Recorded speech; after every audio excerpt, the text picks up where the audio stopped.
ಮುಚ್ಚದೆ ಜಕ್ಕಲಿಯ ಕೆರೆ, ಮೂಲ ಸೌಕರ್ಯಗಳಿಂದ ವಂಚಿತವಾದ ಜಕ್ಕಲಿ ಗ್ರಾಮ ಸ್ಥಳೀಯರ ಆರೋಪ. ಜಕ್ಕಲಿ ಗ್ರಾಮದಲ್ಲಿ ನರಿಗಲ್ ಮುಖ್ಯ ರಸ್ತೆಯಲ್ಲಿ ಇರುವ ಕೆರೆ ಸಾಂಕ್ರಾಮಿಕ ರೋಗಗಳ ಉತ್ಪಾದನಾ ಕೇಂದ್ರದಂತಾಗಿದೆ.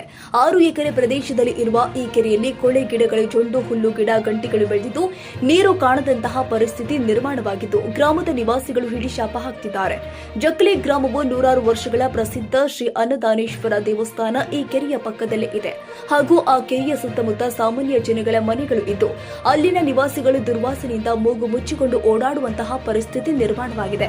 ಈ ಕೆರೆಯ ಅಭಿವೃದ್ಧಿಪಡಿಸಿ ಎಂದು ಗ್ರಾಮಸ್ಥರು ಅಲ್ಲಿನ ಗ್ರಾಮ ಪಂಚಾಯಿತಿ ಅಭಿವೃದ್ಧಿ ಅಧಿಕಾರಿಗೆ ಮತ್ತು ಜನಪ್ರತಿನಿಧಿಗಳಿಗೆ ಗಮನಕ್ಕೆ ತಂದರೂ ಕೂಡ ಅಭಿವೃದ್ಧಿ ಕಡೆ ಗಮನ ಹರಿಸಿದ ಅಧಿಕಾರಿಗಳು ಮತ್ತು ಜನಪ್ರತಿನಿಧಿಗಳು ಜನರಿಗೆ ಹಾರಿಕೆ ಉತ್ತರ ನೀಡುತ್ತಿದ್ದಾರೆ.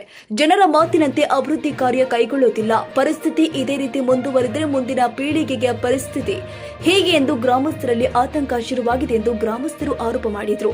ಇನ್ನಾದರೂ ಇತ್ತ ಅಧಿಕಾರಿಗಳು ಗಮನ ಹರಿಸಿ ಗ್ರಾಮಕ್ಕೆ ಬೇಕಾಗಿರುವ ಸೌಲಭ್ಯಗಳನ್ನು ಒದಗಿಸಿಕೊಡಬೇಕು ಅಂತ ಸಾರ್ವಜನಿಕರ ಒತ್ತಾಯವಾಗಿದೆ. ಅಭಿವೃದ್ಧಿ ಮಾಡುವ ಜನಪ್ರತಿನಿಧಿಗಳು ಅಭಿವೃದ್ಧಿ ಕಡೆ ಗಮನ ಹರಿಸದೆ ಹಣ ಲೂಟಿ ಮಾಡುವುದರ ಕಡೆ ಗಮನ ಹರಿಸುತ್ತಿದ್ದಾರೆ.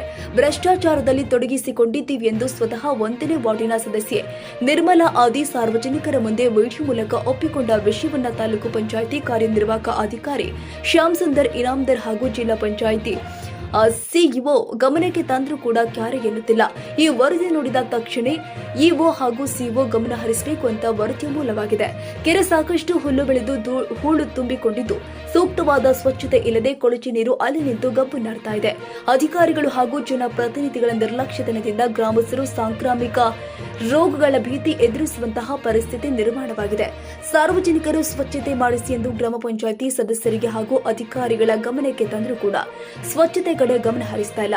ಗ್ರಾಮದಲ್ಲಿ ಹಲವಾರು ಸಮಸ್ಯೆಗಳು ಇದ್ದು ಗ್ರಾಮ ಪಂಚಾಯಿತಿ ಅಧಿಕಾರಿಗಳು ರೀತಿ ಅಭಿವೃದ್ಧಿ ಕಡೆ ಗಮನ ಹರಿಸದೇ ಇರುವುದು ವಿಪರ್ಯಾಸ. ಗ್ರಾಮ ಪಂಚಾಯಿತಿ ಸದಸ್ಯರು ಹಾಗೂ ಪಂಚಾಯಿತಿ ಅಭಿವೃದ್ಧಿ ಅಧಿಕಾರಿ ಕೆರೆ ಸ್ವಚ್ಛತೆ ಮಾಡಿಸದೆ ಕೆರೆ ಸುತ್ತಮುತ್ತ ತಂತಿ ಬೇಲಿ ಕಾಮಗಾರಿ ಮಾಡಲು ಮುಂದಾಗಿದ್ದಾರೆ. ಗ್ರಾಮಸ್ಥ ಸಿದ್ದಲಿಂಗೇಶ್ ಹಡಪದ.